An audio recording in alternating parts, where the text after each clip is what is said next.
अस्सलाम वालेकुम, क्या हाल चाल है आप सबका। आज एक ऐसा मैं रिकॉर्ड करवा रही हूँ वीडियो जो कि आप सबके माइंड में ये चीज़ होगी और शायद मेरी बहुत सी पेशेंट्स से गुजर भी चुकी हूँ। वो सवाल ये है कि क्या ऑपरेशन के बाद यानी कि बड़े ऑपरेशन के बाद, सिजेरियन के बाद नॉर्मल डिलीवरी पॉसिबल है या नहीं। तो इसका जवाब है yes, it is possible but with care. देखिए, आपने इसके लिए कुछ चीज़ें हैं जो कि हमारे सोचने के लिए हैं और कुछ चीज़ें जो आपके करने की हैं। दोनों तरफ से कॉपरेशन इंपॉर्टेंट होती है। बच्चियाँ हमारे पास आती हैं, पहले ऑपरेशन हुआ हुआ होता है, कहती हैं जी नॉर्मल डिलीवरी करवानी है। जब टाइम आता है तो फिर कहती है नहीं, हाथ भी नहीं लगाना, तो वही मामला ख़त्म हो जाता है। तो हमने ये एक्सपीरियंस में देखा है कि जो बच्चियाँ मोटिवेटेड होती हैं और वॉक करती रहती हैं, चलती फिरती रहती हैं, एक्टिव रहती हैं, बेस्ट वो कैंडिडेट्स होते हैं। अब किन लोगों में पॉसिबल है डिलीवरी?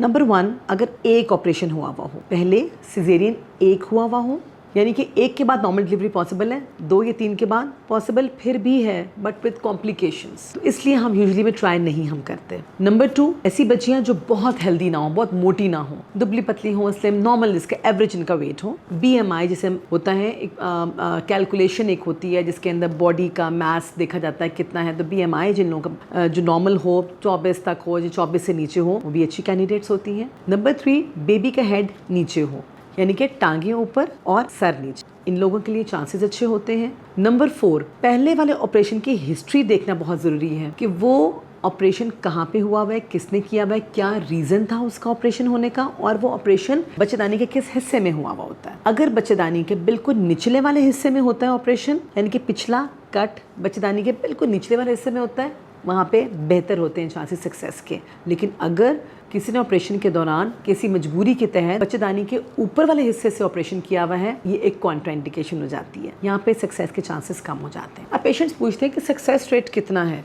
तो success of normal vaginal delivery, जिसे हम VBAC कहते हैं, that is vaginal birth after caesarean section, इसकी सक्सेस रेट किताबों में लिखी हुई है 60%। डेफिनेटली हर हॉस्पिटल, हर जगह के डिफरेंट प्रोटोकॉल्स हैं और हमने जो एवरेज देखा है 40 to 50% सक्सेस रेट है अगर पेशेंट्स हमारे सारे के सारे क्राइटेरिया को मीट करें। अब आप लोगों ने क्या करना है? As a young girl, keep yourself active, exercises जरूर कीजिए, योगा डेफिनेटली हेल्प करता है। पहले ज़माने में कहते थे ना ज़मीन में बैठ के पोछे मारें, वो भी वैसे चीज़ अच्छी है, लेकिन हम वो पोछे तो नहीं मरवाते आपसे। हम ये कहते हैं कि थोड़ी देर के लिए स्क्वाटिंग एक्सरसाइज जरूर कीजिए। सीढ़ियों पे उतरना चढ़ना कतअन मना नहीं है, हर चीज़ एहतियात से करनी है, वो आप कर सकती हैं। एंड में आके अगर आप पपीते का इस्तेमाल करते हैं या पाइन एप्पल्स का इस्तेमाल करते हैं, इनमें पेन इंड्यूसिंग फैक्टर्स होते हैं, लेकिन ये शुरू से नहीं, एंड में आके करने हैं, ये भी आप कर सकती हैं। एंड अपनी हाइड्रेशन अच्छी रखें। Blood pressure should be controlled, sugar should be controlled. अगर आपकी मोटी मोटी चीज़ें ठीक हैं और आपके ऑपरेशन,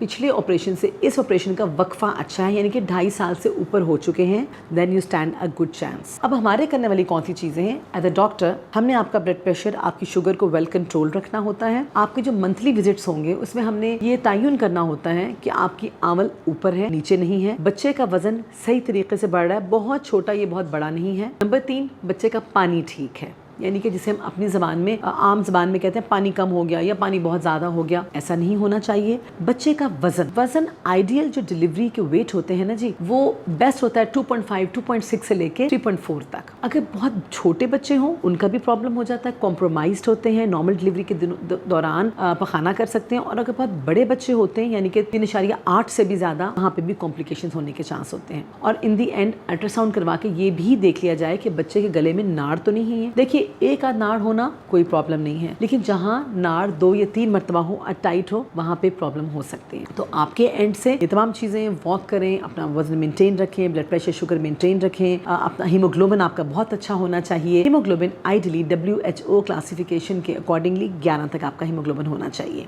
ये तमाम चीज़ें आप कीजिए, वॉक ज़रूर करिए, अपनी डाइट अच्छी कीजिए, और हमारी तरफ से आपकी तमाम तर वो चीज़ें रूल आउट करना है जो कि कॉन्ट्राइंडिकेशंस हैं।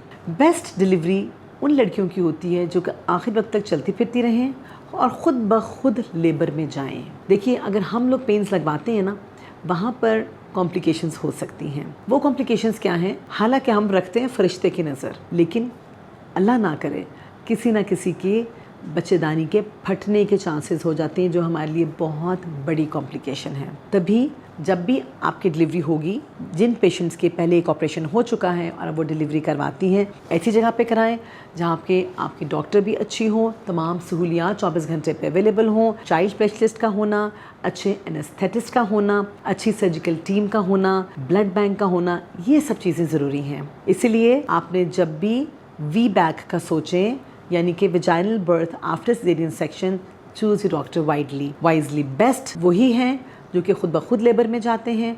अगर हम दर्दें लगवाते हैं तो हम भी उस पर बहुत नज़र रखते हैं, बहुत ध्यान से लगवाते हैं। ऐसा नहीं होता कि आप आए हैं, लेटे हो, धड़ाधड़ ड्रिप शुरू कर दी और टीके डालें और दर्दें आ रही हैं, पेशेंट चीख रही हैं, ऐसा नहीं होता। बहुत तरीके से दर्दें शुरू कराई जाती हैं। पहले बच्चेदानी का मुंह नरम किया जाता है, गोलियाँ ये जेल रख के, कभी कभी हम बच्चेदानी के मुँह में एक ट्यूब भी डाल देते हैं, और जब बच्चेदानी का मुँह 4 या 5 सेंटीमीटर तक खुल जाता है, उसके मुताबिक हमने या ड्रिप लगाते हैं या कभी हम पानी की थैली को आर्टिफिशियल तरीके से फाड़ते हैं। डिफरेंट तरीके हैं, वो आपकी डॉक्टर आपकी कंडीशन देखते हुए बेहतर तरीके से जज कर सकती हैं। यूट्रस के रप्चर होने का 1% चांस है, यानी कि 100 में से 99 लोग ऐसे होंगे जिनका इंशाल्लाह बच्चेदानी फटेगी नहीं, लेकिन 1% के अंदर फट सकती है। और एज अ डॉक्टर हमारा यही काम है कि उसी कॉम्प्लिकेशन को टाइम से हम भांपें। खुदा ना खास्ता होती है फ़ौरन ये हमें पिक होनी चाहिए। ये हमारे एंड पे काम है। आप लोगों के करने के काम क्या है? स्टे हेल्दी, एक्सरसाइजेज, वॉक करें, घर के रूटीन के काम अपने करें। कोई ख़ास इसमें अवॉइड करने की चीज़ें नहीं हैं।